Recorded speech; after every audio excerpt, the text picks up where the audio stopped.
Welcome, ladies and gentlemen, to Project C. I am your host, Cina Ghiassi. Today I've got a very special guest with me. His name is Mr. Joe White. Joe, say hello to the cameras. How you going, guys? I saw Joe opening for Maz Jobrani a few weeks ago at the Perth, it was actually the UWA Octagon Theatre. Octagon Theatre, yeah. Theatre. And Joe absolutely nailed it. Like, he was hilarious. And Thanks, back then I was just starting out, the podcast setup, and I said, this is a guy I definitely want to have on there and, have a nice one-on-one with. I'm sure he's got tons of stories to share, and just it seems like a really good bloke. So thank you for coming on here. Thanks for having me, Cina. Yeah. A lot of kind words coming out of you, so that's good. I try. That's how you get them back, man. Funny enough, I told my father asked me who am I interviewing today. I said the Ethiopian ambassador. So he's playing along with that tonight. That's it. Joe's a local comedian. Tell us about it, like how you got started, inspirations. How did it all come about for you, really?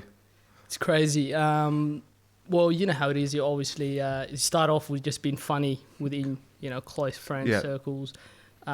Just making fun of your brother, your sister. Mm-hmm. And that's how it started with me. Yeah. So I remember there was a period where, family nights, everyone will be sitting there. There's 6 of us. Yeah. And, everyone will be teasing each other. Yeah. No one wants to tease me because the moment they get me started, everyone else is laughing at them. Yeah. So I used to sit back there bored, and then I'd purposely just start on someone, and it's always the older brother. Yeah. By the time I'm finished with him, he's always like beating on me because I just keep going. So that's how it started. Yeah. So I always had that cheekiness in me. The big family. The big family. How many? So 6 siblings in total? 6 all up, yeah. And then I've got my cousin, so that makes it 7. Yeah. He lives with us. Nice. And we've got a niece now and a nephew. So it's my twin sister. I've got a twin sister. Okay. She just she had a baby 3 years ago, so not just. Okay. He's also in my material. Okay. So my material is based pretty much on my experiences within my family. My mom, you would have seen her taking this out of my mom. Hilarious. Yeah. In a good way, though. It's good. I mean, the thing is, coming here, because were you born in Ethiopia? No, I was born in Sudan. You were born in Sudan. Sorry. Yeah. Personally myself, I was born in Iran, and you notice a lot of migrants when they move over here. There's just tons of stories, tons of hilarious stories, mothers, fathers, family, whoever. I mean, the whole adapting to the Western culture, it's just hilarious within itself. Everyone's got their own unique story that, they could really take it in any direction they want. Especially humor is the best method, in my opinion, looking back at those experiences and really laughing about it. And that's especially what I noticed you did in your shows was, bring it to light and make humor of the whole situation about, being, migrating here and the whole language barrier. So it's a really funny avenue you've got, and you really take advantage of it, I think. Yeah. No, absolutely. And I think, you've got minorities that find some of the material relatable. Yeah. There's a lot of people out there with a parent that can't speak English properly. Yeah. So my mom is that person in my family, and I in my show Ethiopian and Not Hungry, I give people an insight into what it's like for a westernized person to live in the house with a woman that's very culturalized, and that's my mom. So you said as well in the show, she's very traditional in the sense that she still dresses very African style. It's crazy. Like when we go out, to eat, or when we go for a walk in the city, she dresses in her Ethiopian attire, so she stands out. Everyone would just be looking at her from miles away, going, she must be like new arrival. It's like 20 years in the country. So I'm sitting there or walking with her, going, but she's comfortable in it, so I support that. Yeah, it's beautiful. I mean, she's kept the traditions. I mean, you've been here, like you said, 20 years. Do you think you're pretty much Australian at this point, you would have to say? I mean, how old are you? 30. 30. Yeah. So, I mean, you've obviously the Western society's rubbed up on you. Absolutely, How about your mother? Has she kind of adapted in a way? She still takes a while to, I find my parents still take a while to adjust with certain Western kind of methods or like mindsets, how do you think it's over time managing, or do you think it's You know, what do you think?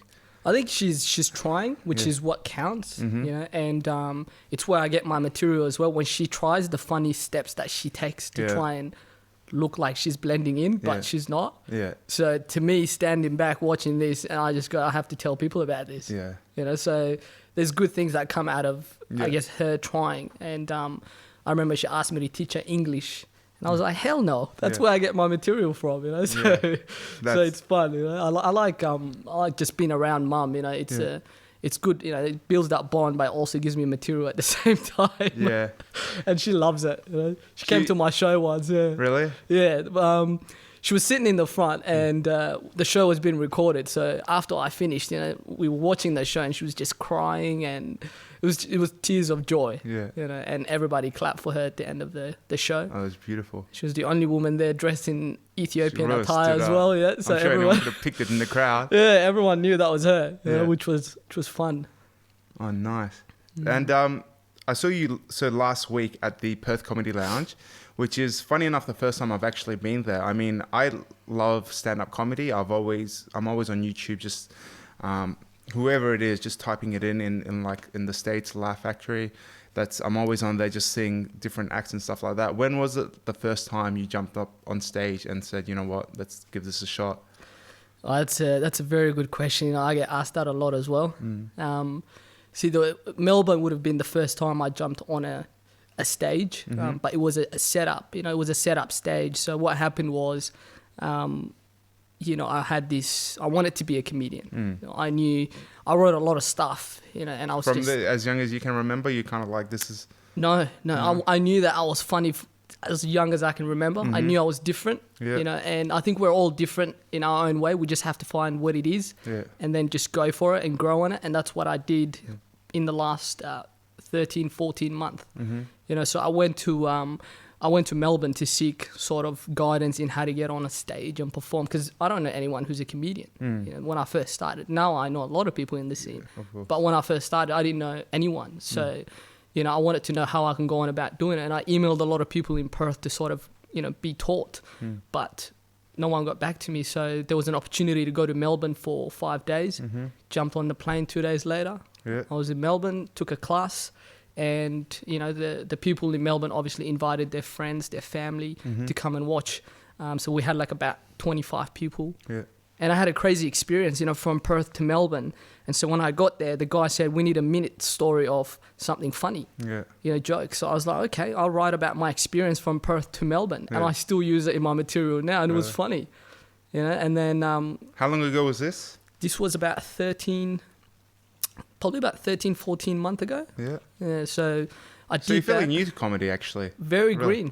For the stuff that I've done, you know, I don't know how long it will take a usual comedian to do it, but, you know, when I say usual, I mean someone who's, like, I've done quite a lot in terms of comedy credentials. Yes. And, you know, when I tell people, especially Maz Jobrani, you know, when I told Maz how long I've been doing it, this was at Elder Hall in Adelaide, because I supported him in Adelaide and then Perth and then Brisbane. So in Adelaide, we were backstage, was the first show, and he goes, all right, Joe, just met Maz for the first time. He goes, how long have you been doing it?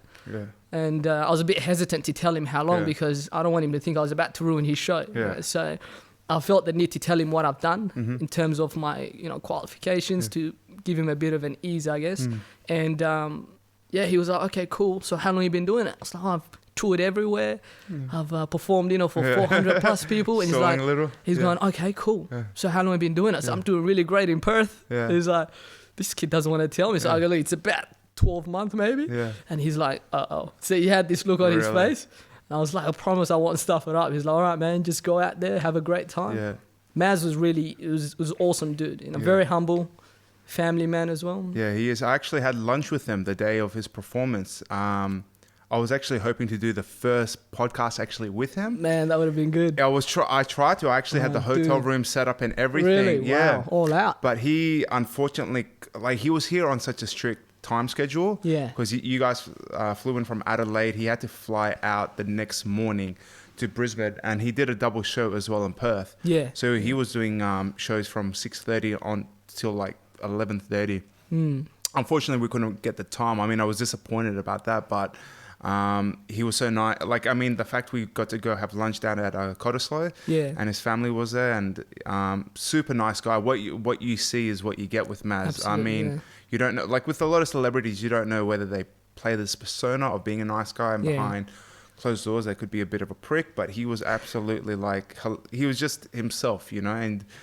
Such a warm guy. His family's beautiful as well, and I was very fortunate to just even have lunch with him because he's someone.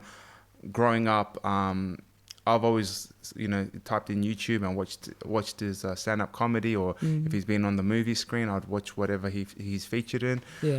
So he's someone, you know, I've kind of idolized in a way. And he actually was nice enough to actually send an email apologizing that we didn't really? get. Wow. Really nice. Wow. Apologizing that we couldn't get to do it, but offered a Skype call. So, yeah, so that's very nice of him. We'll see how... It's just right there. I'm sure he'll be back again, you know, and plan it better, yeah. He will be. Well, that's the thing. He stayed in each city for a few days, only the 12, 14 hours in Perth. So I convinced him next time to stay a little bit longer. Hopefully I can get him on here and just... do a podcast with them, which would be great. For yourself personally, inspiration-wise, was there anyone you would type YouTube? You know, would you go see online anyone that inspired you? For me, it would definitely be Trevor Noah.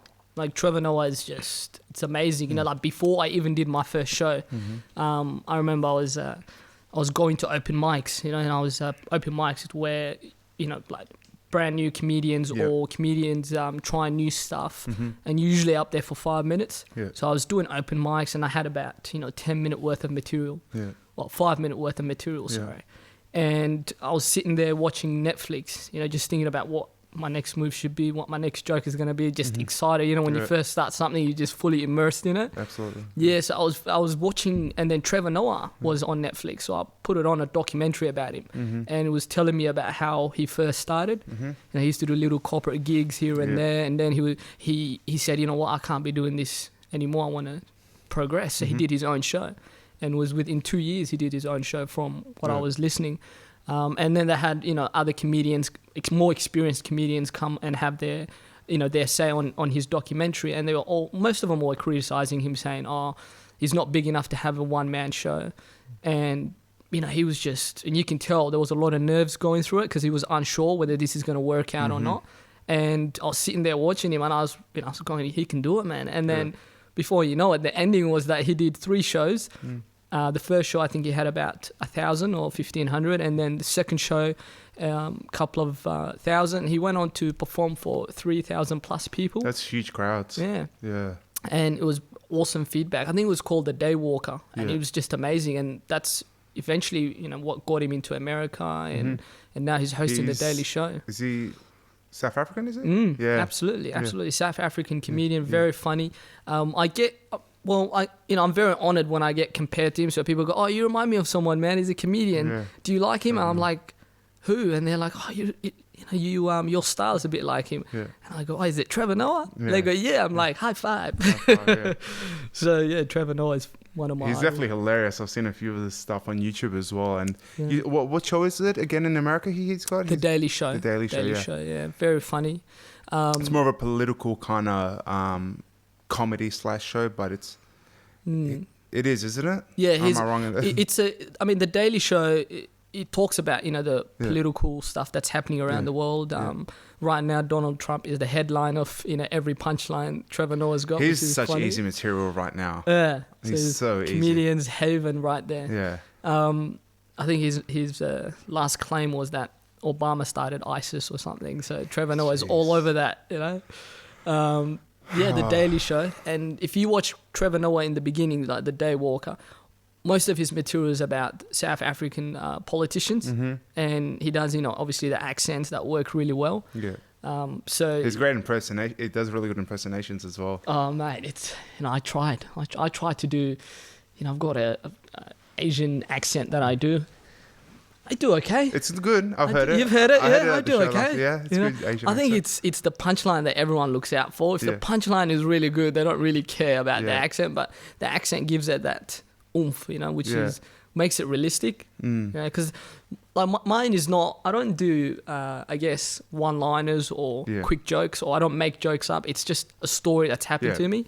And so I just take you on this journey and I link them all together and I try to give you as many laugh points as I can. And if there's not enough, I try to create some. Yeah. Just make it fun and engaging and entertaining. It's I love your style of comedy. I mean, I've seen you twice now, obviously opening for Maz and at the comedy lounge. You were runners up, but hilarious. So close, that one. It was, I mean, to be honest, I was really surprised by local comedians, how actually consistently funny everyone was. I mean, everyone brought it that night. Yeah. It was 8 acts, I believe. Yeah. Was it between 8? And for me personally, 7 of the 8 were just hilarious, you know. It's really refreshing to see like Perth can really, you know, step up, and there's a lot of talent out here. You know what I mean? Absolutely. Have you performed much at the Comedy Lounge here? I mean, where do you usually... Comedy Lounge, last night I performed at the Last Drop. Yeah. So that was good. Tonight I was supposed to perform at the Comedy Shack, but I said I can't. You know, Cina Ghiassi is doing an interview. I got to go. Yeah. So, here, man. But all around Perth, I'm planning a Sydney show now. Yeah. So that's good. I just got back from Brisbane. So Brisbane was awesome. Yeah. You know, we had about 70 people there. That was good. For someone who's been in the game, you know, for just over 12 months, to go interstate and be able to attract 70 people into a room to watch you do your stuff, that's awesome, and good feedback as well. Yeah. Sydney is working out to be a bit difficult to plan, so hopefully we can get it done and you know and do the show. Yeah. But it's not as easy as, to be honest. I thought Adelaide was going to be difficult. Adelaide was just a piece of cake and it was easy, but Sydney is definitely the most challenging. What's been the setbacks with Sydney? It's just finding the right person to work with. Okay. Yeah, because I'm not from there. I don't work with big promotional companies. I just find an individual that I think, you know, is heavily active on social media, knows how to promote, is well respected, I guess, within Sydney. Yes. And I go, look, do you want to put a show together? And I'm heavily involved in when I put my shows interstate. Yep. And that's how we do it. So you just want to make sure you get the right person, and that sometimes can take time. Yeah. So that's where I am right now. But I have a feeling we found someone. I'm just waiting to see what they say. You don't really want to team up with anyone up in Perth and just fly over, or you prefer someone locally over? Locally. Locally. Only because, you know, if it's someone from Perth, you know, and they're originally from Sydney, then that could work. Yeah. That could know people there, but it's better when it's someone there that's, you know, because what I do, custom. It's more easier to get things done. You know, if I need them to go somewhere and do something or pick up something or speak on my behalf, you know, they can do that. Nice. And where do you really see, I mean, your career, do you have a goal, a path? Do you set yourself a timeline of, in a year's time, I want to be here, in 2 years, I want to be here? Have you really set yourself up with a path to follow? Or it's at this stage, it's kind of freestyle. You know, you're having great success as it is. Just ride the wave, you know? Absolutely, man. Look, riding the wave is definitely on the plan, you know? Yeah. But I think you got to have a plan. Yeah. You got to have a goal. You know, you can't just blindly go into something, you know? Even if you don't know where to start, just sit back and just, you know, ask yourself, if you knew what to do, what would it be? Yeah. You know, and then you'd go, I'd be there, or I'd be like, whether it's like, I'll be like Trevor Noah. Okay, cool. So if I'm going to be like Trevor Noah, what do I need to do to get there, you know? Yeah. It's like, I need to perform more. I need to write better. I need to, you know, tackle like issues that are, you know, out there, so serious, but try to find the comedy in them. Use that creativity, you know, and just really ask, you know, what it is about you that makes you different to other comedians. Because in Perth, you've seen it yourself, you know, how many funny people are there? Yeah. A lot, right? So being funny alone is not going to get you ahead of them, because they're just as funny. So you got to be different in a way that they're not, that will make you stand out. And I think for me, planning, strategizing, and just being brand focused has really helped me sort of take the next step. And when I get to the next level, I always find there's someone there going, hey, where are you going?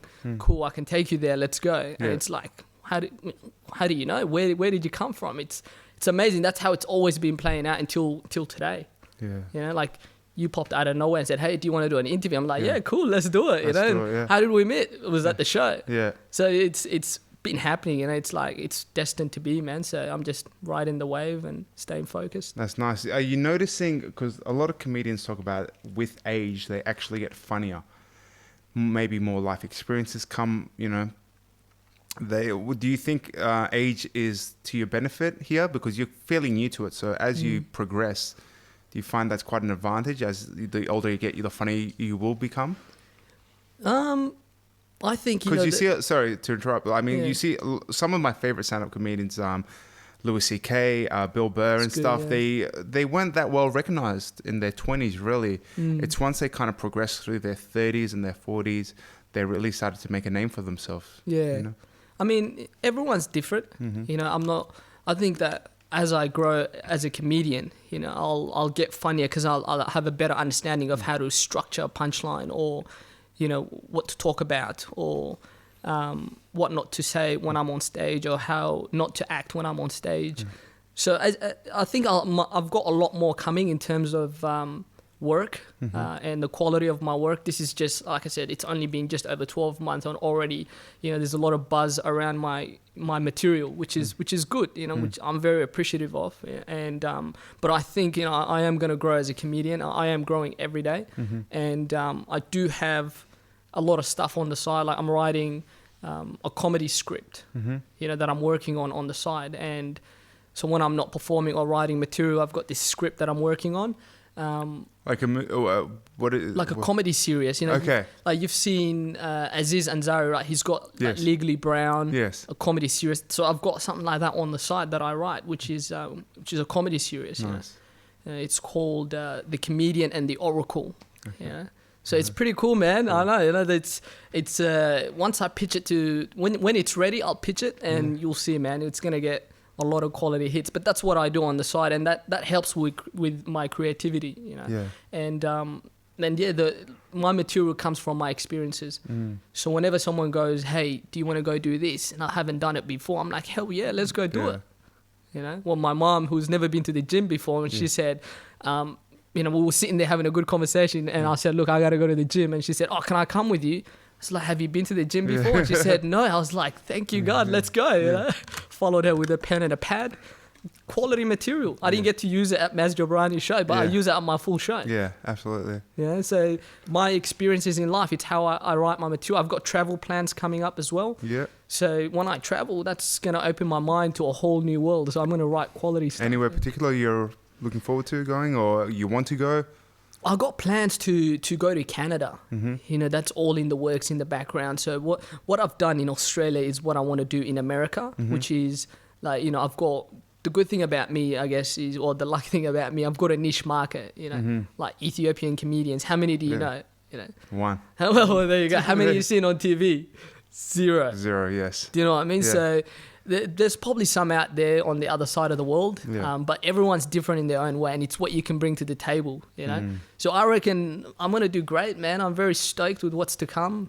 America is definitely a big plan for next year. I definitely believe in you, this is the thing with this podcast. I really want to give exposure to people who are up and coming in Perth, like yourself, that I know you really do have the talent. Thanks, man. And it's really down to, the hunger, the talent's there. It's just executing, Absolutely, man. Like you said, Trevor Noah, he had the talent. He took the leap of faith and just, rode the wave. And I know you will get there if you definitely have that hunger. This is your passion, really. Comedy. Absolutely. Yeah. Absolutely. My vision is, or my dream is to perform at the Perth Arena, and it's to be able to fill it up. Where it's like 20,000 seats. I've seen Jim Jeffries there. Trevor Noah's coming there. I'm going there 28th of this month, I think it is. Yes. I don't know if you got your ticket. Have you got your ticket? No, not yet. You're missing out, brother. You're missing out. I'll get my ticket. I think it's sold out. There's like maybe 4 left. I'll Gumtree. Probably right next to the exit doors. I'll Gumtree. I'll figure it out. I'll meet him in the hotel or something. I'll see if you can get him to interview. I'll stalk him out and get tickets, but I'll figure it out. He's definitely someone hilarious. But it's, like you say, Perth Arena, why not? We all, you speak of all these comedians. No one could have foreseen. You can only foresee your success to some degree, but not to that magnitude, really. I mean, sometimes you blink, you're there, you know, but it does take that progression of hard work. And anyone who's really starting out in any business is always starting, you know, it's baby steps. Before you know it, you progress, you know.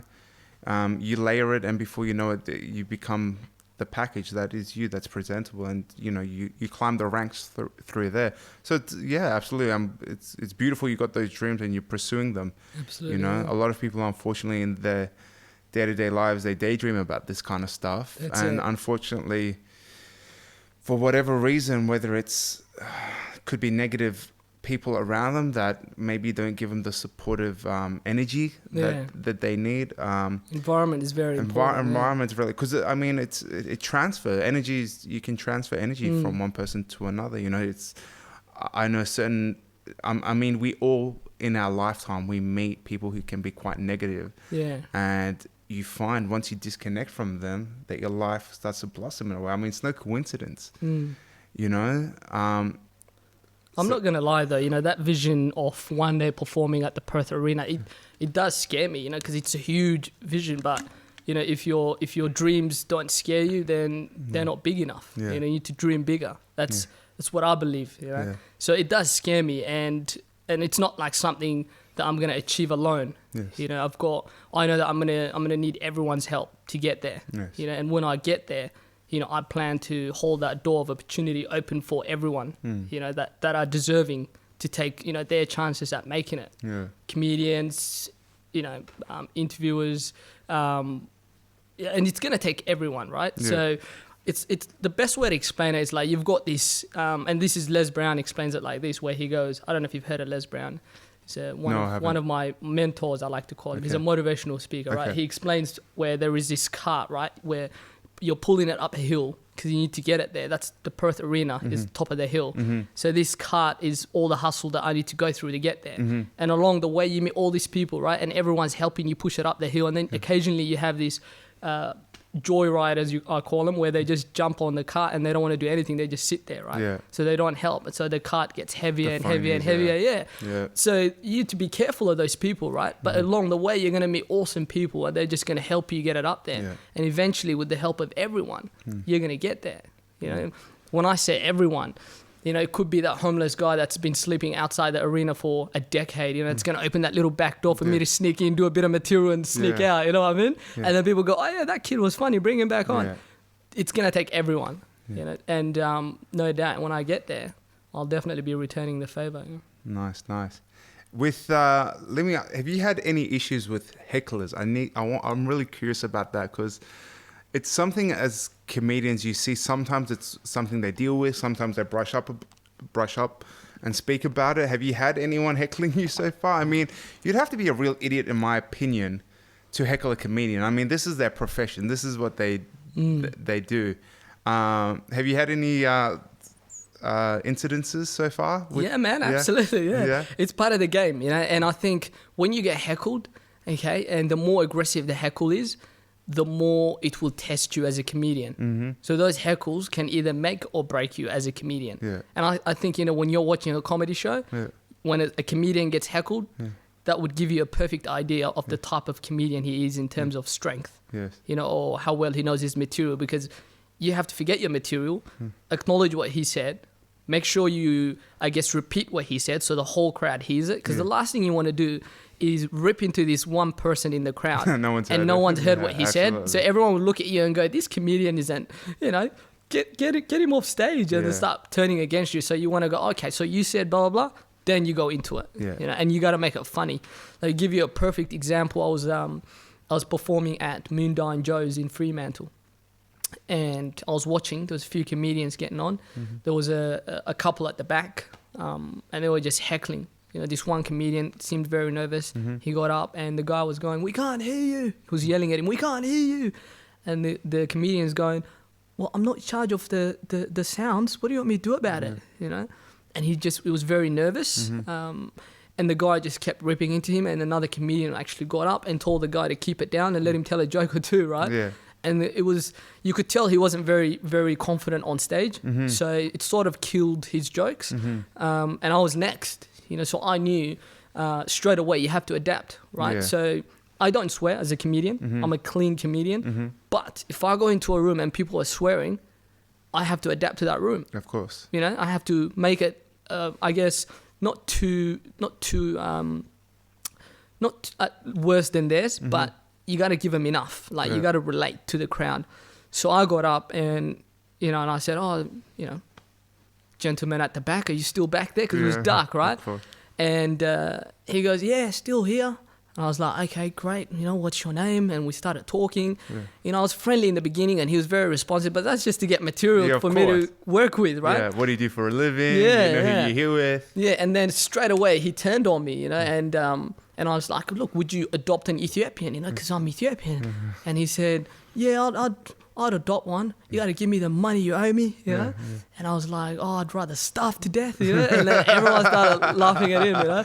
And then he's like, oh, that's not very nice. You're a blah, blah, blah. You know, started cursing. And I was like, oh, yeah, it must be a long drive back to Gosnells, you know? Because Gosnells is a bad neighborhood, right? So I just kept playing with it. Yeah. And that was not written stuff. That was on-the-spot stuff. Yeah.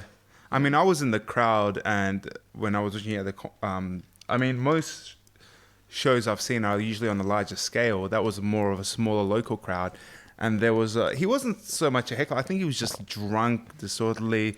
He just kept shouting some random stuff. And even myself personally in the crowd, I felt like just going up from behind and just rear necking, like choking him out, man. He was frustrating me. Like, I mean, as a comedian, you must feel like, man, after the show, I'm going to like kill this guy. But I mean, you hear some comedians talking about it, like just ignore it and just do your set. But sometimes it's unavoidable. I mean, some people you just got to just dig into them, you know?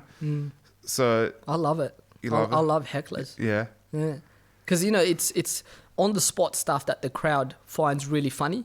And the crowd don't really get any respects. Inspirational don't start going out and heckling my boy Joe up, man, because I'll be right behind you fucking checking you out. Yeah, it's you know, I feel that's of not it, an invitation he's making. Yeah. I feel of it. And to give you another example, you know, it's the crowd interaction is it's awesome when you know you ask a question and you get a good response and you're like, wow, this is handed on a plate, and you go with it and everyone starts clapping and cheering. You know, that's because that's on the spot stuff. Like I do a joke about I tell a story where my nephew mispronounces words because he's only 3 years old. And I asked a gentleman in the crowd, do you have a nephew or a niece? He said, oh, I've got nieces. I said, okay, cool. And do they mispronounce words? And he said, yes. I have never ever asked, what is that word? But at this occasion, I said, look, what is that word? And I waited.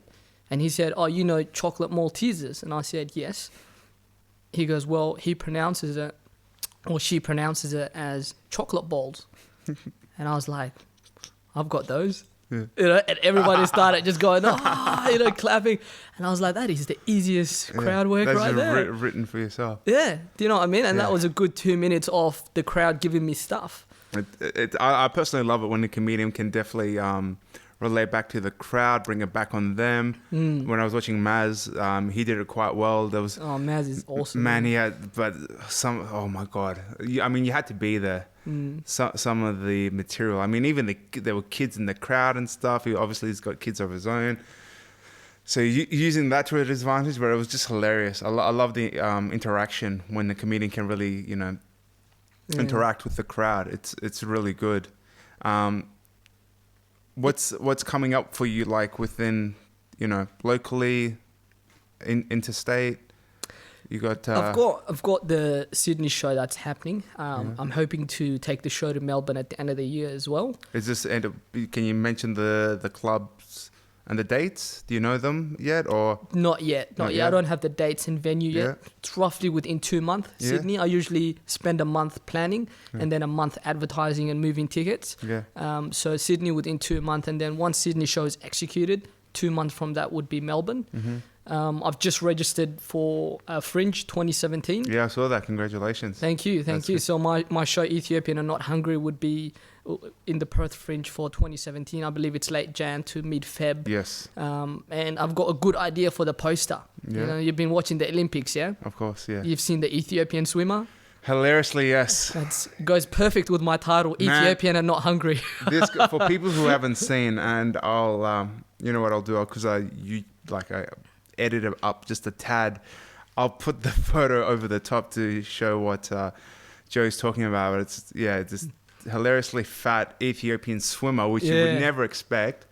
How did he do? Did anyone ever actually find out if the guy actually was a decent swimmer? I mean, he was pretty good. Like I've never seen an African swim like that. You know, this guy was just like, Let alone he was like overweight. Yeah. He was overweight for a swimmer. Yeah. Like, but he just moved so quick, and I mean, you know, bless him for just showing up at the international stage with that physique. You know, but it is what it is, right? He looked like he was having the best time. See the focus on his face when he was stepping up? He was we were all focused on something else, but he was zoned in. You've been watching much Olympics lately? You know, I watched a few. Swimming is always fun, but I had to, I don't really pay attention, you know, but when I walked past and saw the Ethiopian swimmer, I had to stop and just pay attention and go, what the hell's going on? Because it goes perfect with my title, you know, the Ethiopian are not hungry. Yeah. And, you know, my idea is to have him on the poster, right? Yeah. And me standing next to him, and you know, it's gonna be an awesome poster. I can see it already. Someone gave me that idea on my Facebook page,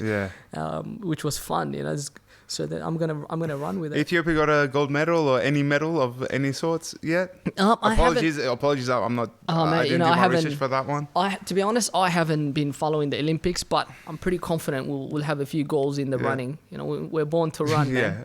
Long distance, you know. And funny enough, America's winning the gold medals in shooting. No coincidence there. That's it. A lot of practice, eh? This is probably why they don't have a tighter gun laws. They need all the practice. They got to do something about their gun laws. I mean, I was sitting and talking about it with my friends. It's ridiculous. I mean, the amount of mass shootings they have, and they keep discussing the person at hand being the issue. Yeah, it's right there in front of you. Like, just get rid of the guns. Yeah, there's only one purpose for a gun, really. It's just to kill. Absolutely. I mean, people are like, oh no, well, you know, what about knives and stuff? Well, knives have purpose. You know, you can cut. I understand people who have guns in America with hunting license. That's acceptable. I can accept that. You've got the same thing in Australia. People go out and, you know, hunt kangaroos and all these different kinds of wildlife, foxes and stuff like that. That's acceptable. But when you've got that many guns, you know, just rotating through society, you're just asking for trouble. And then it's just hilarious to me that, you know, they don't really address it for what it is. It's been a problem for years, but I don't know. Do you look at a lot of political issues within the world and try to address those, like write them down? Is that an avenue you aim towards? It seems like it's a trend, you know, political comedy. There's a lot of it happening right now. So, you know, that's why you got a lot of comedians, especially comedians on TV, getting on board with the whole political comedy. But, you know, I think Jim Jeffries does it spot on when he does that gun law comparison. And I was at his show at the Perth Arena about a month or two ago. Yeah. And which show was that, by the way? No, it wasn't Freedom, was it? Not sure the name of the show, but it was only it was his recent one, like a month and a half ago, maybe, or 2 months. I saw one of his recent ones. It was called Freedom. It was.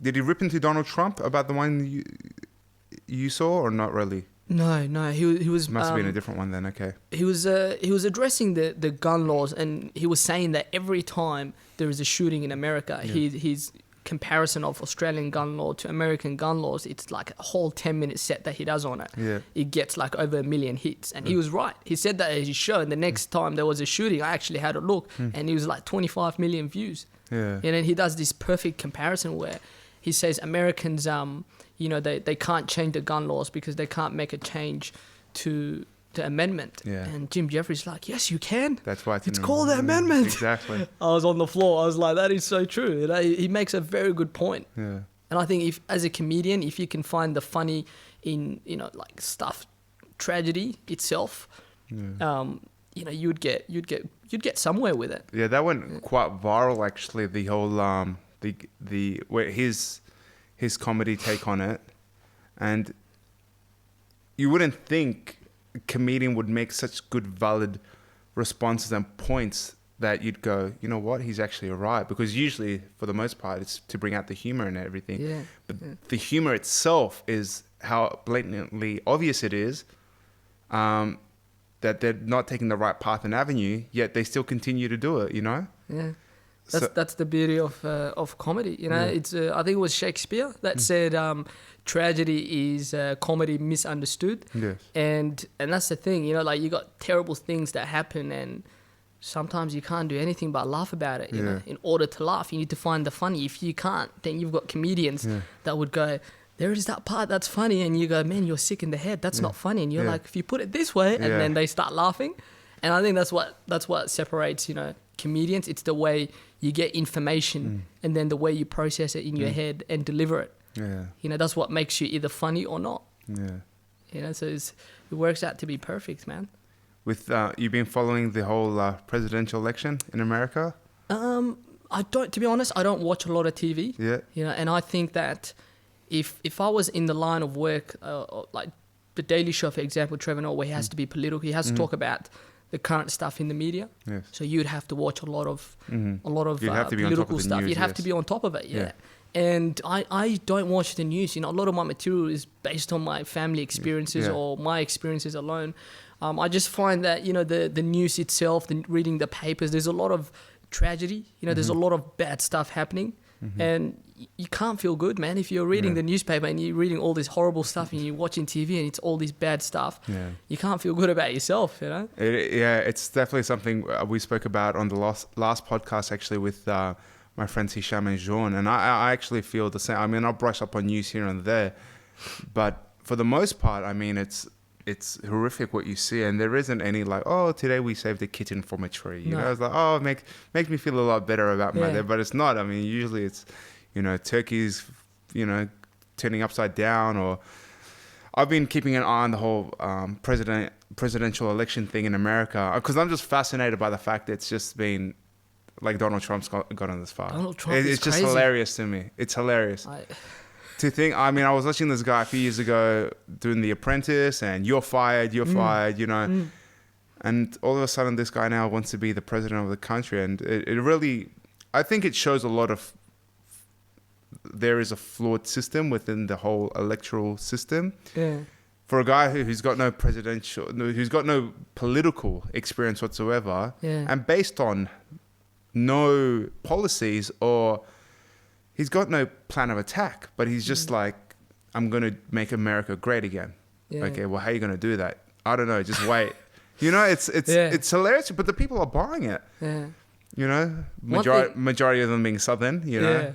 Yeah. One thing he said, you know, that he goes, I'm going to build a wall and the Mexicans are going to pay for it.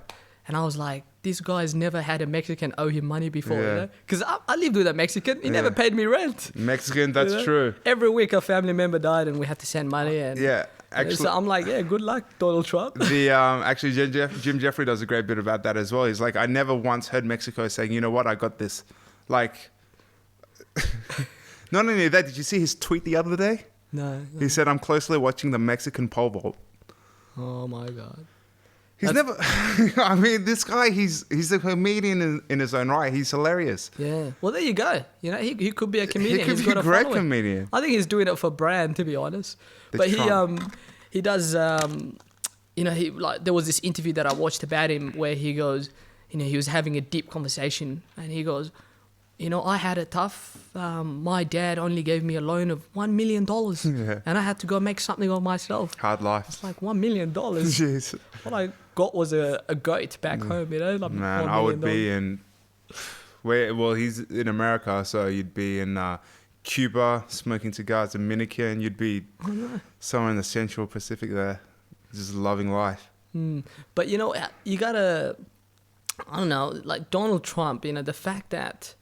he's still where he is. Like, there's a lot of Facebook clips coming in and out, you know, and he shows people that have had dealings with Donald Trump before and how he handled the dealings, you know. Yeah. And, you know, it shows that he's such this big entity that, you know, crushes the little guy to get to the top. Yeah. So he's got that sort of approach, and that's what those videos are showing. Yeah. And the fact that he's running for... presidency, it's amazing. It's like, it's America. Yeah. And he makes it look like this, as if America wasn't hated enough by the world. Yeah. Now they've got a very good reason to hate him even more. Well, a lot of people believe he could actually start the Third World War, which is very likely. If he actually executes what he say he wants to do, it could very easily start a Third World War. Who God only knows. But with that whole war thing, like one word, tunnel. Like there you go, you're around that problem. Yeah. Like, did you not foresee that? I mean, they do it all the time. I mean, the Mexican cartel are famous for building these crazy tunnels just to get to the other side. There goes his Great Wall idea right there. I mean... Yeah. To be honest, I don't think he's going to win. I think it's just a bit of attention. Yeah. I definitely believe that Hillary Clinton will be the first female president, which is good, because it means Bill Clinton will be back in the house and he's the first black president. So that's good, Yeah. So I'm excited about that part. I'm sure he's going to play a big role. Yeah. But it's crazy, it's just, it gives comedians so much material when you're watching someone like Donald Trump. Yeah. It's just the world's a crazy place. I think the best thing you can do is laugh. I mean, live your life for the most part. I mean, most people, unfortunately, not everyone keeps to themselves. Unfortunately, their opinions have to rub up or, have to influence someone else. But that's what I disagree with. I'm very like a free market capitalism kind of person, liberal person. If it's your life, you live it the way you want to live, as long as it doesn't affect me, my family, my loved ones. It's, if it's for yourself, it's, that's your life. You can choose whatever direction you go. But live a happy life. Live a happy life.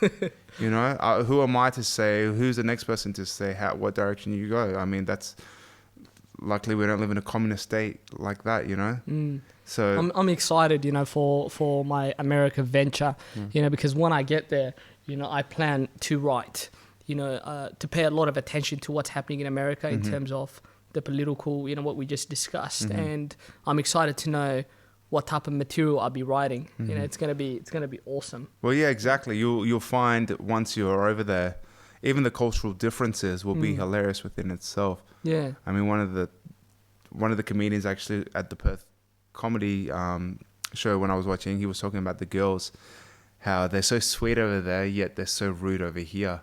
Something Jim Delacaias? Jim... his last name I can't pronounce. Yeah. It was Jim. Yeah. The guy looks like Kramer. Yeah, he does the Kramer. He's so good. As soon as he came out, I told my friend, man, this guy reminds me of Kramer. Yeah. And that's like his and he does the open whole... He does it perfectly. It was spot on. He's hilarious. But he talks about it like, girls overseas. And I've done traveling myself, and notice girls are so nice and friendly everywhere in the world. I don't know what it is with Australian girls. They are, sorry, it's Australian girls who are watching this right now, slightly offended. I love Australian girls, man. For the most, I don't know what you're talking about. Go on. Some of them just really aggressive, really, really aggressive. I mean, you get a smile in a club, or you just approach, hello. It's just like you've insulted their ancestors. Like, what are you doing? Like, you don't have to tell me, man, because if you came to, you haven't been to my full show, yeah? No. At my full show, I do a bit about how I was rejected in a club by a Caucasian girl. Okay. And it's not made up. It's a true story. Yeah. I saw this girl and I went up to her. And this was here in Perth? No, this was in Sydney. Okay. And I went up to her, and it was like, it took me a while, because she was very, very attractive. She was dancing right next to me. Yeah. We were both, in the club. Yeah. There was no one on the dance floor except my friend and his girlfriend, and then me and her, and she just randomly came in our circle. So I was like, okay, great. This is about to go down. Prepared myself. I went up and I was like, do you want to dance? And I did this. Yeah.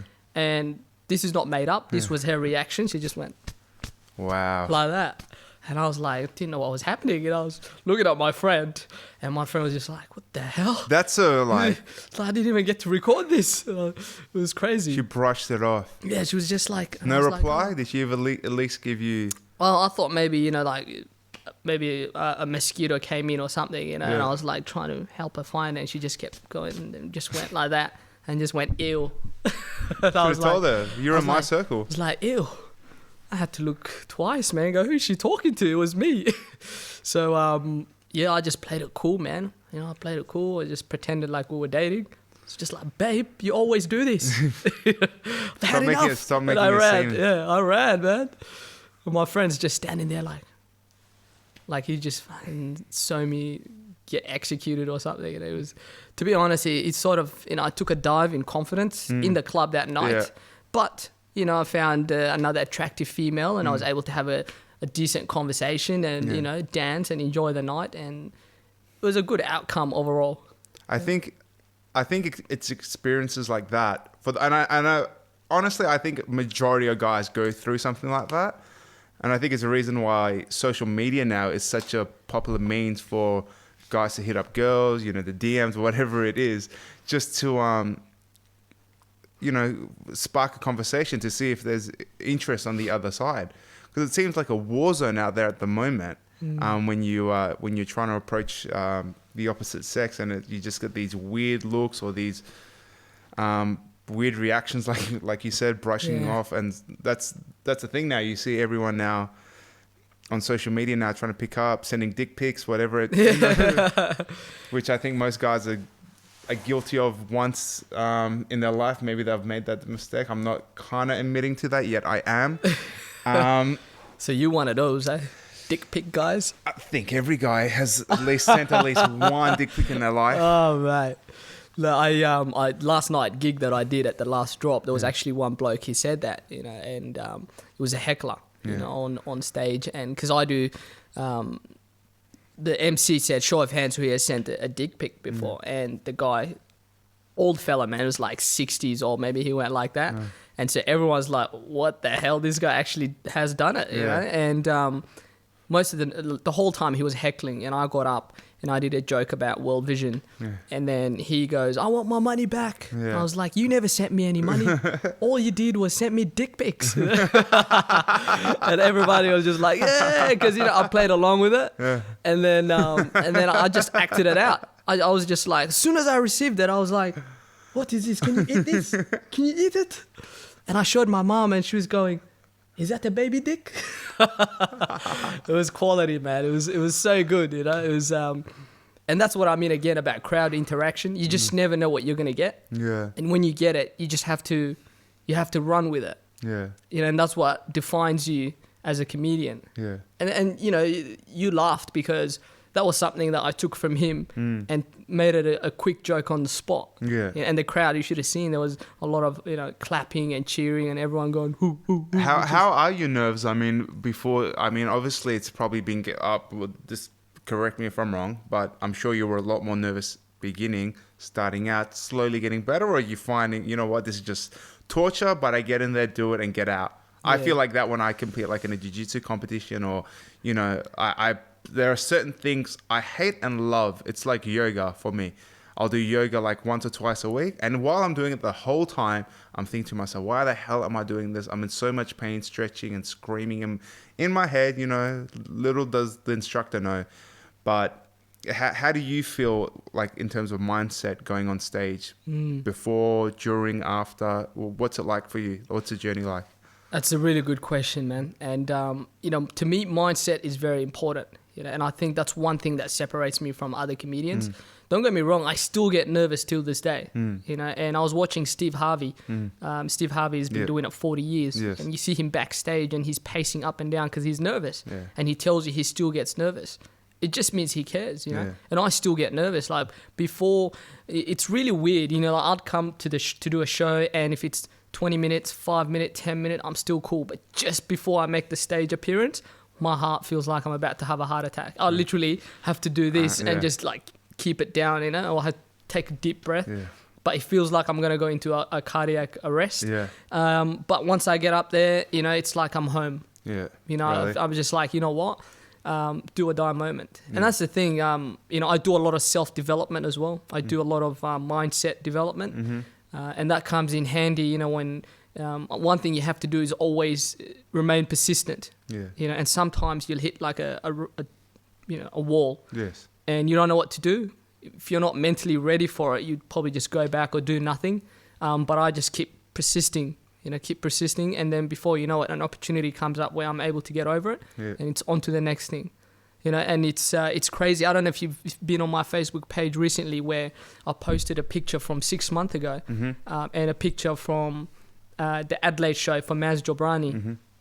The 6 months ago was a picture from when I was headlining at Starbar in Sydney. I think it was like a 50-seater Starbar.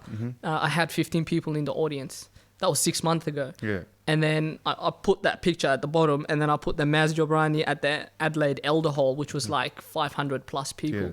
You know, and that's because I was persistent. You know, always every day hustling every day, looking for the next opportunity to get out there to write new things. Yeah.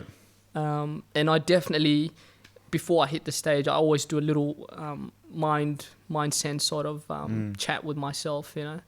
And it was Les Brown, I think, again, he said, you know, put yourself in a position where you have to sink or swim, and you'll swim. And that's exactly what you're doing, though. That's what it is, man. You know, I remember I was the first time I did open mic here, a proper open mic. Yeah. It was at Shapiro's, and there was about maybe 60, 70 people in the crowd, and they had about 15 or 20 comedians. And, you know, as the comedians go up, they cross their names, and it was working its way down to me. And so my mindset, I was like, okay, cool, you're here, you're about to do it. It's my first time, proper one. I've had about maybe 10 people in the audience. I was like, you can still back away and come back when you're ready. It's okay. And I was like, no, I got to keep going. And I was telling myself, you're not in a position of sink or swim yet, because you can still pull out. Yeah. So you got to hang in there and put yourself in that position. So I just kept going. They kept crossing their names. Next thing you know, I was the next act up. Yeah. So I was backstage and my heart was pounding. Yeah. I was like, this is sink or swim moment. You know, you can't back away now. Yeah. And she said, Joe White. And I came on stage and I was standing there with a smile. Yeah. And I usually smile when I'm nervous, but people think I just don't care or I'm being cheeky, but it's just I'm hell nervous. Yeah. So I did the same thing, actually. When I get super nervous, I start smiling. You smile as well? Oh, it gets me in trouble all the time. In school, teachers would always be like, if they started shouting at me, and I start smiling, they're like, why are you smiling? Like, I'm scared, I'm nervous. Like, they think you don't care, right? You don't care, yeah. It's when I'm uncomfortable, I really do it. Yeah. Really bad. When I was in a relationship, when I get into an argument with my ex, I used to just smile because I was just nervous, and she would just go, "You don't care, that's why you're smiling." And I'll be like, "No, I swear I care." What's it like being in a relationship as a comedian? I mean, do you find it works against you? Because initially, look, girls are like, I love a guy with a sense of humor, right? Hear it all the time. I'm sure once you're actually in there, there's so many times where you're like, I got to just bite my tongue here because you got such good lines to come back with. What's it like for yourself personally? I mean, being in a relationship, like, have you had long-term relationships? Have they been short? Your relationships before? What have they been like? It's see, the way I got into comedy is I was in a relationship. Like, I hit the comedy scene now and I do really well, and people go, "Oh man, where did you come from? Like, have you been doing it a while?" And I go, "No, I'm actually new. I've only been doing it just over 12 months." And they go, "Where you been?" I'm like, "Oh, I was locked up, man." Yeah. They're like, 10 years jail. They're like, "Really, jail?" I go, "No, I was in a relationship." And I was in a relationship for 10 years. Really? Yeah. We were engaged to be married, everything, man. Yeah. And we met here. So we met when I was about 18, 19. I think she was about 16, 17. Okay. I was a cradle snatcher. Yeah, you know? I don't want to say anything, but okay. But at the time, you couldn't go to jail, you know? Yeah. But, you know, we fell in love. It was, I met her here and we fell in love, and we lived together, and, you know, just like every relationship, you face your ups and your downs. And I wasn't a comedian then. I was just a hard-working average Joe, you know, and I was just doing like 3 jobs, trying to just, you know, pay the next bill, save or go travel. And then we got engaged, and it was amazing. You know, we were having the best time. And then just like every relationship, you know, you have your ups and your downs, your challenges. And eventually the challenges got the best of our relationship. She said, you know, she didn't feel the same way anymore. And at the time, it was very hard for me to accept, you know, and I think that was the moment where I faced my my demons, you know. I was at a low point of my life, you know, psychologically. I was just in another place. Yeah. Didn't know how to get out of it, didn't know how to accept it. And eventually, you know, obviously you have to let go and look for the next best experience and just try to live your life, you know, because life goes on, right? Yes. Yeah. No one's an exception to life, and that's what I learned, right? I thought I was, you know, I was the king of my comfort zone, so I thought I was an exemption, and then bam, And I was like, oh shit, Yeah, it yeah. happened to me. Yeah. And then from that, I was like, what do I do now? Like, what's there for me? And it's crazy. Like, I've a handful of people I've told this, but I was very lost. I didn't know what to do, and I was spending a lot of time alone. I had like shingles. You know what shingles are? It's when you're immune, when you face a level of stress that your body has never felt It's like before. a rash, is it? Yeah, it's like chicken pox. Yes. You know, like, and when you face that stress, your body, your immune attacks itself. So my immune was attacking itself, and I went to the doctors and I had it all over. And he said, if you don't change your ways and deal with whatever it is that's stressing you, it's gonna kill you. So that's when I made changes, and it's crazy how things work themselves out, Cina. But I by accident I happened to be, because I don't believe in oracles, right? Like people that can see the past, the present, and the future. By accident, I happened to be there, and she said I was supposed to be a comedian. And people go, are you serious, Joe? You're making this up. I'm dead serious, man. She said to me that I belonged on a stage. This is prior to you going on stage? This is prior to me ever considering comedy. Really? She goes, you belong on a stage. That's your future. That's your purpose. Did the thought run through your mind prior to that? I mean, a month before I saw her, I wrote a page of comedy stuff. I was like, maybe I should do comedy. Maybe that's my purpose. That's what resonates. I'm always joking around, you know, like at work, I'd always muck around, and people would just go, this guy's not taking anything seriously. So when I went and saw her, I was focusing on my work, and she goes to me, you're supposed to be on stage. I said, okay, I'll go try. And she goes, if you don't get on stage, Joe, you're going to be a 50-year-old man and you're going to regret the life you lived. And I was like, I don't want to be that person, you know?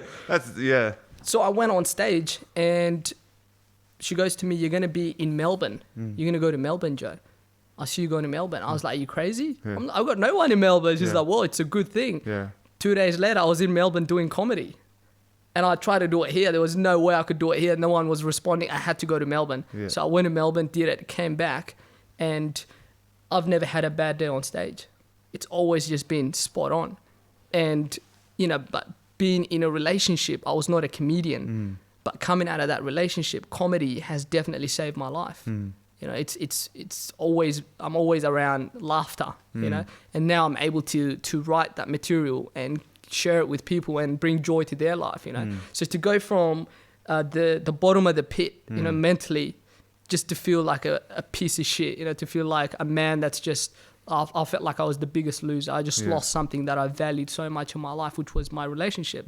Like you would take a bullet for this person, and that person is no longer there by choice. And how do you handle it? So I was at the bottom pit, and comedy brought me out, and it's now taking me around the country, and it's just amazing, It's definitely, I mean, people unfortunately, day to day in their lives, fall into that comfort pattern, like you say, find it so hard to break out of. And it takes sometimes an extreme case, whether it's a breakup, whether it's getting fired from work, whatever the situation is, whatever life presents at you, you got to be ready. I mean, you can't be ready at times, like you weren't ready. There's been situations in my life, I haven't been ready for what life's thrown at me, but that's when it's make or break, or sink or swim, like Absolutely. You say. I mean, that's survival of the fittest right there. Absolutely. If you're really going to make something of yourself, it's at that point, It's something I always, in whatever way, if I see someone in my life close to me, I'll sit down with them and say, look, your life, challenge it, Step out of that comfort zone. That's one of the most potent things for us. That comfort zone is just, there's no self work, You're not expanding on who you are, getting to know yourself, just absorbing that positive energy and really taking your personality and your potential to the next level, whatever it is. I mean, it could be in career, it could be in your hobbies, whatever you have a passion for. It might just be a creative outlet, something like this, like what I'm doing. But it's always something you should always be aspiring to better yourself, no matter what, and not staying stagnant within your life. And it's unfortunate that you had to go through that, but at the same time, very fortunate that, you were strong enough to deal with that. I'm sure you had people helping you along the way to break you out of that that negative mind state I'm sure you fell in, you know? And I mean, good friends are everything, yeah. you know? And I think times like that show you who your true friends are, you know? So would I give up everything that I've come to learn or achieve to go back? Absolutely not. Yeah. You know, I'm so happy where I am. I'm so glad everything played out the way it played out. Thanks to my good friends and the fact that I was very situational aware of where I was and what was happening, and I was able to remove myself from certain environments and just focus. And now, I mean, everywhere I go, I try to do the best that I can by everyone.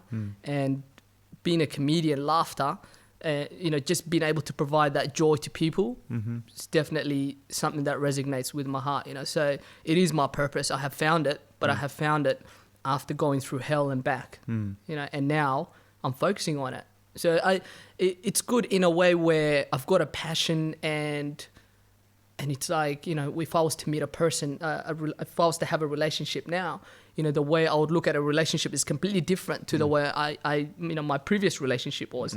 This new relationship that if I was to go into one, it would be a mature type, you know, it would be one that I guess that, you know, next person that I have a relationship with, it will be someone who would complement, you know, what it is that I'm doing in my life, you know, and I want to do the same for them. I want to complement their life as well, you know. I don't want to be in a relationship with someone that's gonna, I guess, clash with where I'm heading or my life. I want someone that complements my life, and I want to complement theirs in return. I think that you can find someone like that. Of you course, know, you just have to be careful.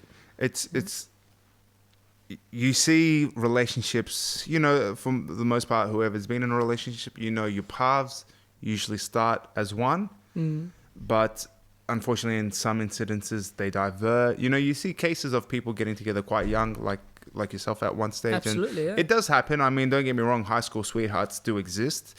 And people do spend their lives with high school lover, but you do see it, people that, you know, their paths will separate, and it's, you know, you can't ever say, like, I'm not going to mention any names, but I've got a friend who's going through something at the moment with his X amount of years, and, you know, we were talking about it, and I was trying to give him the advice of, you know, a lot of people say this when they go through a breakup, that what a waste of X amount of years.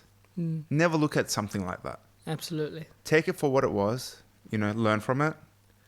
I'm sure there's a lot of progression you made within yourself from that relationship, and just better yourself from it. I mean, if you're going to fall into that negative mind state, that's just going to be the downward spiral. That's going to make it a lot harder to break out of, you know. You really got to create this positive energy and just keep building on that to really, you know, to progress to that next level, or, you know, the next calling in your life, or whatever the chapter is, you know. And it's really good that you've found comedy, you know. Like I said before, it's something I can definitely see you're going to have a huge success in. Thanks, man. It's something that I got 100% belief in you, and, you know, you're only your worst enemy, but I know you're definitely going to reach for the stars and do really well for yourself. Definitely, man. Definitely. You know? I think one thing that I was quick to do is find that positive seed in that situation, you know, because every scenario you go through, doesn't matter how bad it is, there's always a equivalent seed of positivity in there. You just got to find that learning, you know. So my 10 years has taught me a lot about relationships, about just how to progress in life and how to face life. And, you know, it's given me an experience in a different part of life. And now it's given me another experience, which is, you know, chasing that comedy dream. You know, I would never have found my purpose if it wasn't for my 10 years relationship. Do you know what I mean? So everything happens for a reason, and it happens as it should. You know, you can't go back and change things, but you can translate it so that it empowers you, so that you have a better future. And that's what I do with everything that happens in my life. Like comedy, tragedy is comedy misunderstood. And I'll give you an example of that saying, you know, and I remember it was the early stage of my breakup, and we were at Sizzlers, the whole family was there. Yep. My brother is dating a Caucasian girl, so we were sitting there, and my mum, you know, she living goes, the Australian dream. living the Australian dream, that's it. And my mum goes to him, our parents brought us to this great country. To get a white woman, to yes. get the white woman, yes. My mum goes to him, when are you going to get married, And he goes, leave me alone, Mum, I'm not going to. I go, look, if you wanted to leave, just give her a ring, And everyone just looked at me like, they felt really awkward. And I was like, no, it's okay. Like, these things happen, Let's just laugh it off and, fine, just try to have fun. But they saw it as a tragedy where I sort of accepted it for what it is, and I started seeing the funny side in it, and I like to think we're still friends, me and the ex. She's, I obviously wish her the best. She's a very beautiful person inside and out, and no doubt she's gonna find a man that ticks all her box, and I'll find a woman that ticks all my box. So there's no point holding on to grudges. Is my advice to anyone out there that's sort of going through the same issues, but when you overcome it, you look back and you go, you know what? That's why I went through that to get to this. Yeah, it's just another chapter. Another chapter. I always say your life is not. I'm not going to say the whole Forrest Gump. Life's like a box of chocolates. To me, life is. It's a book you write. You write your chapters, and people come, into those chapters and are part of the book and the story for some part. Sometimes throughout. Sometimes just a page is. Yeah, but you write the book. I mean, you're the author. You're the you take charge of where that book leads to. Yeah. I say that life is experiences, right? It's a mixture of experiences. You've got the good, you've got the bad, you've got the big, you've got the small experiences. But overall, it's an experience. Because when you're on your deathbed, that's all you have. Yeah. All the memories of all the good stuff, all the the stuff you went through. That's all you have to live through, in your head, right? So life is nothing but experiences of big, small mixture. And occasionally, when you're going through those experiences, people will come into your life, and they'll enhance the experience. Whether it's a bad enhancement or a good enhancement, that depends on the person coming into your life. Kids, that's another type of experience they're giving you, because it's your life. A lot of parents, when they have kids, my sister is a new parent. By new, I mean he's 3 years old, so it's not really that new. But she's, when she first became a parent, it was all about the child, which was amazing because that was the experience the child was giving her. But some parents think that their life is over because they've got a kid, and other people might think that of them, but that's not true. That kid is just an experience that's been added to your life. A lot of people won't get that opportunity, and you do. So you can still continue to live your life and enhance your experiences. So that's the kids ones. You're right. I mean, I know of someone who's going to have a kid very soon, and quite young, the couple. I mean, if I'm their age, I'm not ready. I'm not ready. I'm 29. I'm not ready right now. I won't be ready for a few years. But it's one of those things that if it comes, you notice that people make that emotional growth that they need to when the kids come around. Yeah. They'll adapt to whatever they need to, and just, because kids are such a crazy thing. I mean, your whole life gets turned upside down. Yeah. You think about, you're so selfish in your life. I mean, you obviously you'll have a partner. Well, hopefully you didn't just knock someone up. But 2016. Yeah. Yeah, you never know. It happens. Congrats, you're a father. He's a baby. We've seen enough Mary Povich. That's it. But people make that growth once a child comes out. You're just willing to give them everything. You want to give them any time of day, and it becomes such a beautiful thing to see people make that progression. So yeah, kids are a crazy one for me. I mean, when my father was my age, he had 2 kids already. Wow. I mean him and my father and my mom, so young when they, you thought you were bad with cradle snatches. My mom was 12, my dad was 16. Oh man, your dad should be sat back and arrested. She got engaged at 16. He was 20. She was 18, and he was 22 when they got married. She had my sister. Arranged marriage, was it? No, it was. Check this out. So my father's got, oh God, how many siblings is it? 7 siblings on his side, and my mother's got 8. Now, from my mother's side, there's 3 of the sisters that married 3 of the brothers from my dad's side. And one of the brothers from the sister's side married one of the sisters from the brother's side. Okay. So, for example, you got 6 siblings. Say, for example, you marry this girl. Your brother marries one of that girl's sister. Another brother marries another one of the sister. And one of your sisters marries one of that girl's brothers. That's exactly what happened. None of this was arranged.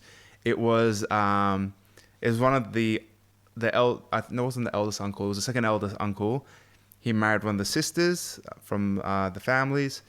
They did the whole family meet and greet stuff. Before you knew it, everyone's just started falling in love and just hanging out with one another. And I mean, this is in Iran. I mean, this is not like you had clubbing and, Facebook back then. I mean, it's kind of like everything was kind of love at first sight in a way. You know what I mean? Yeah, it's crazy to think they've been together ever since. I mean, they're well into their 50s now. And so... How many kids? Just my sister and I. Okay. Plenty. Awesome. I mean, I've always wanted brothers growing up, but I've been fortunate to have cousins who I'm quite close with, who have lived with each other our whole lives in Iran. We lived in New Zealand together, lived in Australia together. I mean, prior to Perth, I was in Sydney for 6 years, and we've always kind of followed each other around. For most people who know me know them quite well, so Sam and Kaz. And yeah, it's good. So actually, funny enough, I know he's going to kill me for telling you this. Spill it.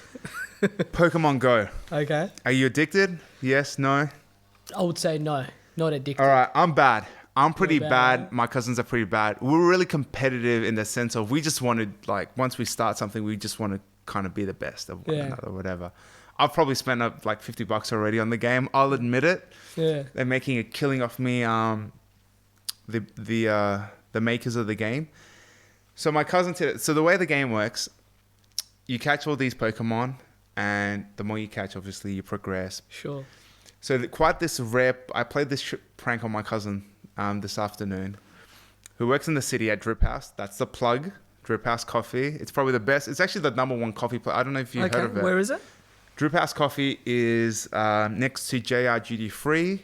Basically, on Hay Street? On Hay Street. 2 stores down from the Apple store. Okay, yeah, I know where it is.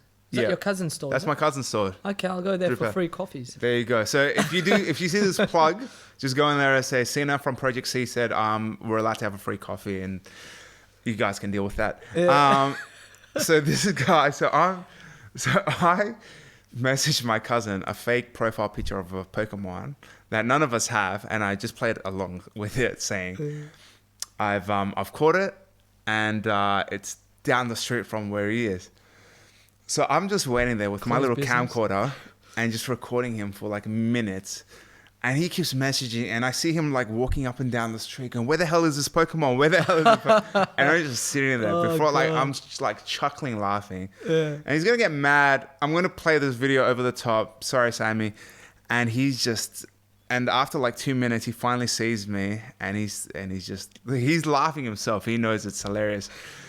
That's not even the funniest part about it. The funniest part about it, my cousin, who also because Sol and Sam are brothers. Yeah. Sam had 3 phones in his hand, so he got the other staff members' phones. So they were like, "If it's true, go catch the Pokemon with our phones." So he had all these phones within his hand. Right. Man, it was the funniest thing. It just made my day. It was hilarious. This Pokemon Go thing is... There's been a lot of injuries, right, from Pokemon Go. Like I was watching one on Facebook where the guy was catching next to a lake, and then he just walked in and just into the water. It's bad. You get into a zone. I mean, I was just walking up and down Kings Park, and I almost walked into a pole like 3 times. Wow, that bad. I won't use it while I'm driving. I refuse to do that because you always hear of stories about people texting and driving and just incidents that happen. Yeah. So I'll always put my phone in my glove box and just won't touch it. Which I think it should be like a compulsory thing, because so many times I'm just driving, I look to my right or look to my left, and I'm sure a lot of people notice this. People are just always on their phone. It's like you're driving this death vehicle 100 kilometers an hour on the freeway, and to be on your phone is just idiotic. Yeah. Sorry. And that's the thing. You'll think it will never happen to me. Whatever accident that is awaiting you because of texting. The next thing you know... Everyone always says, not me, but before you know it... I had a cousin who was texting. I got a lot of cousins. Yeah. If you... I think over 40... Persian, man, it's it's in your blood. You have to have that many cousins. Yeah, like I said, a lot of siblings. not a lot of cousins, a lot of uncles and aunties. But this one cousin was texting while driving. She rear-ended another car. Oh, dude. Woman gets out, 8 months pregnant. Oh, no. Yeah, luckily the kid was fine, no miscarriage good, or anything like that. But I mean, it's one of those things. Could If be anyone worse. listening, please do not text and drive. Do not let Pokemon Go and drive. It's one of those things, man. Just you don't need it in your life. You don't need that drama. Seriously, whoever texts you, just get back to them within 5 to 20 minutes. You know, life goes on, man. But you don't know whose life you could be influencing if you end up having an accident. I downloaded Pokemon Go, because I heard a lot about it. Right? Did you grow up with you're 30, so you would have? Yeah, definitely. Ash, Catch 'em all, Damn, man, I that grew game up with was Pokemon as well, ridiculous. I had the cards, the cartoons. It was just the game. Everything. Oh god! Every morning, wake up and go, "Is it on? Turn Pokemon on." I'll be in the lounge room brushing my teeth and watching it at the same time. But I downloaded the game, because I wanted to see what the hype is, right? And I was walking in Murray Street Mall while going on lunch break, and I was playing it, and I was trying to capture like a bird type Pokemon, and I had my phone up, right, and I was doing that, and then there was people walking past because it's busy, right, and this one lady goes, "Excuse me, are you taking a picture of me?" I was like, No, I'm playing Pokemon, and I literally had to pay attention and explain to her and show her what I was doing because she thought I was taking pictures of her, and I was like, delete. That is the last time I'll be playing this game. Really? It was full on. I was just like, oh, this is weird. Well, the thing is, I've got a setting on the game. You can actually, it shows in the real world, and then it shows like this, like cartoonish backdrop. Virtual. If you put the cartoonish backdrop, you can actually play the phone while like facing down. Well, Because I was doing the same thing. There you go. That was I my was problem. doing the same thing. I was going around. I looked like I was recording people, which isn't a good look. You see those videos of people who that black man's recording me. I was like, no, I swear. It's just for the wank bank. I promise. I'm trying to catch a Pokemon. Yeah. Sure. No one ever believes me, so I was just like, you know what, I'm not gonna do it anymore, which was great. But because it's such a new thing and everyone's on it and everyone's talking about it, you'd find that if at comedy venues that I go to, there's a lot of comedians that get up and talk about it. So I've just never written anything to do with any material on Pokemon Go. I'll help you, right? I mean, I'll give you stories and a half. I mean, my cousin alone, that story today was hilarious. Maybe it was just more hilarious to me because I was there just videotaping him for like 2 minutes before he finally realized, but it was hilarious to me. But it's the reason why I don't write it is because I just think, it's like Tinder jokes, right? Like Tinder's been around for so long, and everyone obviously, most people are on Tinder, right? And comedians would come up and go, "Oh, so I had a Tinder date," and everyone would go, "Oh yeah, come on, tell us what happened," because everyone's doing it. So I guess I don't want to be that comedian that gets up and too goes, generic. You don't want to be too generic. I just come up and I'll just go, "Oh, my name is Joe. I'm Ethiopian," and I'll just go with it. Go with it. Tell them funny stories about me being Ethiopian, living in the Western world, encountering. I talk a lot about casual racism. Just like real stuff that looking at me, you'd go, "Oh yeah, I can picture him in that scenario. Oh, that's actually funny." Because there's nothing like I don't like. I guess I have specific comedians that I listen to, right, and ones that just do jokes that they've written that's not very realistic, or I can't really picture them in it. It doesn't really settle with me. Like I just need to be able to picture you in that material. And that's my secret, I guess. Growing up, being Ethiopian, did you deal with a lot of racial issues? Yeah. Even in Sudan, I dealt with racial issues. It's crazy. People go, "Oh, but you're all Africans, there shouldn't be racism." It's like, no. There's a lot of racism back home. Really? Yeah, because, like Sudanese, there's different type of Sudanese there. So East Africans, Ethiopians, they call us Habash, Habash.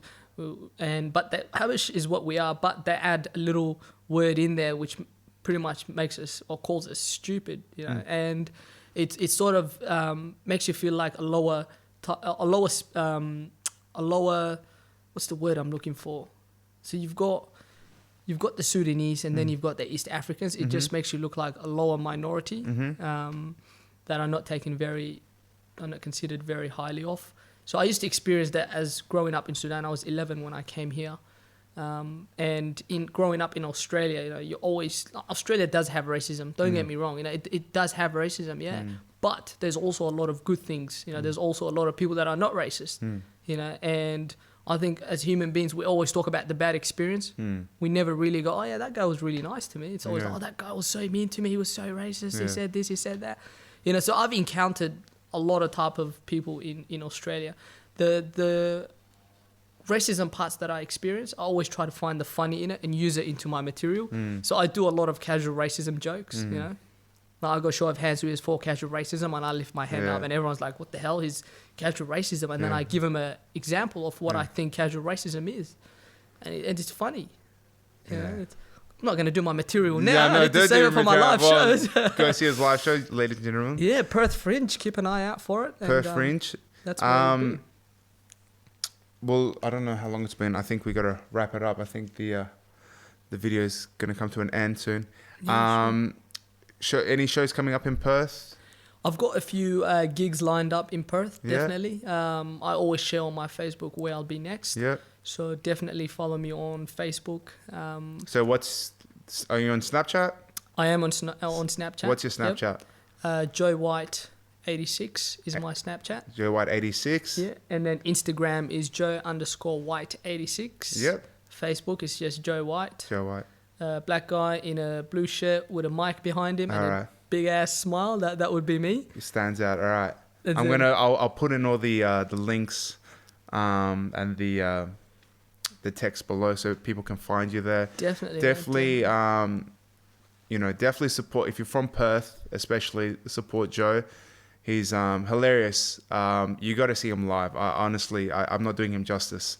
Thanks, congratulations once again on this success, and keep riding that wave. And I'm really looking forward to seeing your next few shows and seeing your new material coming out. I'm sure it's going to be hilarious. Absolutely. For myself, Project C Podcast. At Project C Podcast, on pretty much every social media. I'm on SoundCloud, YouTube, Stitcher, iTunes, Facebook. So, hit me up if you anyone, any guest or any entrepreneurs or any, someone wanting to take the world on, like Joe. I do this whole show to kind of give people a platform and an avenue to, kind of present and promote what they're all about. I'm just as intrigued as the next person. And so if you ever want to hit me up, do so. And thank you, Joe, coming in once again. And best of luck. Thanks, man. Appreciate it. I look forward to coming back, and hopefully giving you a different type of story. More elevated one in terms of experience. Yeah. Maybe I'll go to America. Well, after definitely after your travels, I'm sure you have a ton of stories. I'm sure. I'll make sure I come back with a lot of Donald Trump stories for you. All right. I'm looking forward to it. Thanks, man. All right, check it out.